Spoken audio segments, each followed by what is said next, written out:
Puwede raw bang ma-monetize ang mga random content?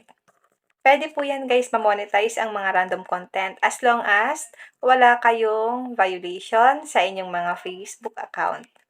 Marami po ako nakikitang mga random content pero mga monetize na po sila sa mga monetization tools ni Facebook. Kaya puwede po 'yan. Ang gawin niyo po mag-upload kayo na mag-upload araw-araw. Kailangan po consistent tayo sa pag-upload ng mga reels video. Kung kaya niyo mag-upload ng 1, 2, 3 sa isang araw, mag-upload kayo guys ng ganyan. Basta iwasan niyo lang po na magkaroon ng violation.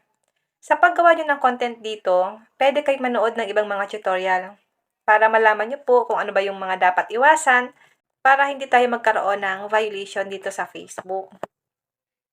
Ganun guys ang gagawin natin. Kaya, kung random content po ang inyong mga video, i-go mo lang po. Upload lang tayo ng upload. Huwag tayong panghinaan dito ng loob. Kasi balang araw, mamamonetize din po tayo dito lahat. Basta, alamin lang natin lahat ng mga pinagbabawal ni Lolo Mets para hindi tayo magkaroon ng violation o kaya restriction sa kanya. And now, thank you for watching. God bless you all.